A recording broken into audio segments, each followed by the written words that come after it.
August 6th, 1945, 8:14 a.m., you're eating breakfast. Rice, miso soup, pickled vegetables. Your wife is humming a song in the kitchen. Your daughter is getting ready for school. Through the window, the sky is clear and blue. It's going to be a hot day. You have no idea that in 60 seconds, you will learn what hell looks like. This is Hiroshima. Population, 350,000. A city of bridges and rivers, of temples and factories, of ordinary people living ordinary lives. You work at a shipping company near the port. Nothing special. You take the same route every morning, past the same shops, the same faces. Today is Monday. You're thinking about the week ahead. Maybe you'll take the family to the river on Sunday. Your daughter kisses your cheek. See you tonight, Father. Your wife hands you your lunchbox. Be careful. You step outside. The sun is warm on your face. A few neighbors wave. Someone's radio is playing. A dog barks. Above you, so high it's barely visible, a single B-29 bomber crosses the sky. You don't look up. Why would you? One plane isn't a raid. One plane isn't a threat. One plane is just a plane. You start walking to work. It's 8:15 a.m. and then the sky catches fire. You don't see it happen. Nobody does. There's a flash, brighter than anything you've ever seen.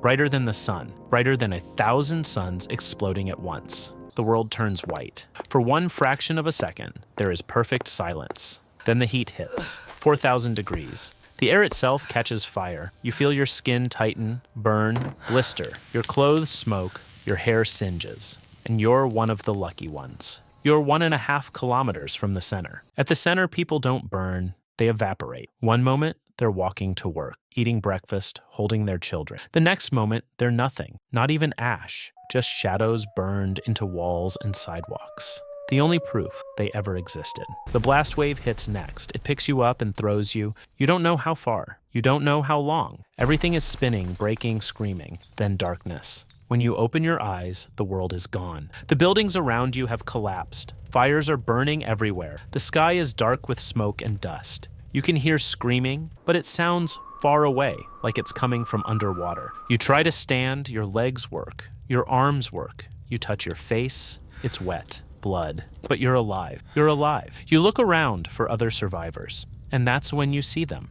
They don't look human anymore. People are walking through the ruins, but they're walking wrong. Their arms are stretched out in front of them, bent at the elbows, hands hanging limp. At first you don't understand why, then you see. The skin has melted off their arms. It hangs in strips from their elbows to their wrists, swaying as they walk. They hold their arms out so the raw flesh doesn't touch their bodies. They walk in silence. No screaming, no crying, just shuffling forward, one step at a time, a parade of ghosts in a burning city. A woman passes you. Half her face is gone, not wounded, just gone, like it was erased. She's carrying something in her arms. You realize it's a baby. The baby isn't moving. A man stumbles past, his eyes are gone, melted. Just empty sockets weeping fluid. But he's still walking, still trying to find something, someone, somewhere. A child sits in the rubble crying, not loudly, just small, quiet sobs. Her school uniform is burned into her skin. She asks you where her mother is. You don't know. You don't know anything anymore. You start walking too. You don't know where.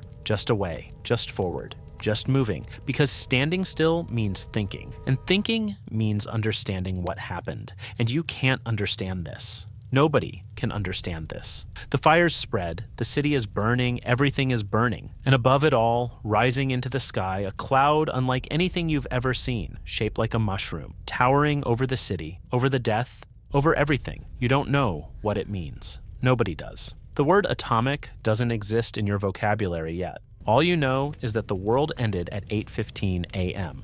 You need to find your family. Your house is 3 kilometers from where you're standing. You start walking, then running, then walking again, because running is impossible. The streets are gone, the landmarks are gone. Everything looks the same. Rubble, fire, bodies. You pass things you will never forget. A streetcar full of people, frozen in death, burned black, but still sitting upright in their seats. They died so fast they didn't have time to move. A horse on fire, running through the streets, screaming. You didn't know horses could scream? A woman searching through ruins, calling a name over and over. Her voice is calm, patient, like she's calling a child home for dinner. She'll never find them. A river filled with bodies. People jumped in to escape the flames. They died anyway. The water boiled. You keep walking. The closer you get to your neighborhood, the more you recognize. Here's the bridge you cross every day. Half of it is gone. Here's the shop where you buy cigarettes. just a crater now. Here's your street. Your street is ash. You stand where your house used to be, there's nothing left.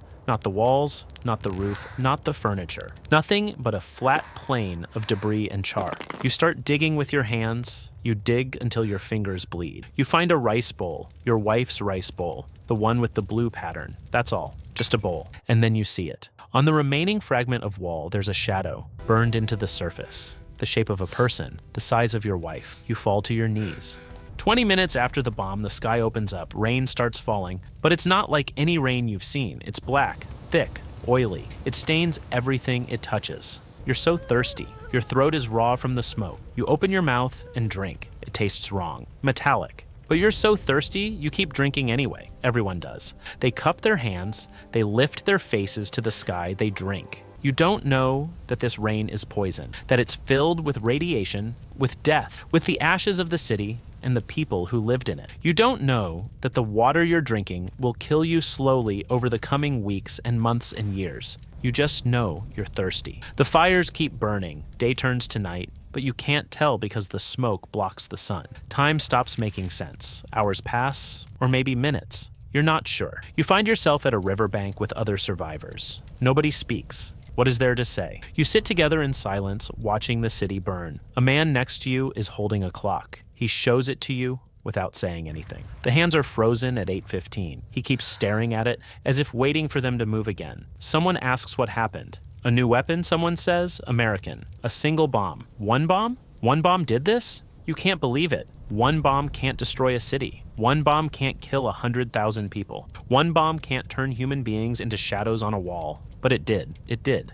Days pass. Or maybe weeks. Time is meaningless now. You survive. You don't know how, you don't know why. People around you are dying. Not from burns, not from wounds, but from something invisible. Their hair falls out, their gums bleed, purple spots appear on their skin. They get weaker, and then they die. The doctors don't understand. There are no wounds to treat, no injuries to bandage. People are dying from the inside out, and nobody knows why. You will learn the word later. Radiation sickness, atomic disease, a new kind of death for a new kind of weapon. You walked through that dust. You drank that rain. The poison is inside you now, sleeping, waiting. You don't know if it will kill you tomorrow, or in 10 years, or never. You just know it's there. You keep looking for your daughter. You search the hospitals, the shelters, the lists of survivors posted on walls. Her name isn't there. You search anyway. You find her on the 5th day. She's in a makeshift hospital, lying on a mat on the floor. She's alive. When she sees you, she cries. You hold her,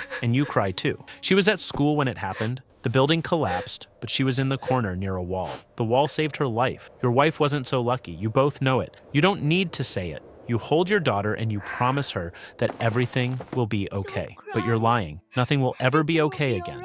Years pass. The city rebuilds. New buildings rise where the old ones fell. New people come to replace the dead. Life goes on because life always goes on even when it shouldn't. But you can never forget. Every August 6th at 8:15 in the morning, you stop whatever you're doing. You close your eyes, and you're back there again. The flash, the silence, the heat, the shadows on the walls, the rain that tasted like death, your wife's rice bowl in the ashes. You carry it with you every day, every minute, every breath. This is what it means to survive when others didn't. This is the price of living. They call you hibakusha now, bomb-affected person, survivor. Some people avoid you like you're contagious. Some people pity you. Some people want to hear your story. Most people just want to forget. You can't forget. The clock in your pocket is still frozen at 8:15. You've never fixed it. You never will. Because part of you is still there. Part of you will always be there, standing in your kitchen, eating breakfast with your wife, watching your daughter leave for school, 1 minute before the sky caught fire, 8:14 a.m. The last moment the world made sense. You carry that moment with you every day, every year, every breath until your last. Because at 8:15, time stopped. And for you, it never started again. Thank you for watching. Subscribe for more true stories. See you in the next one.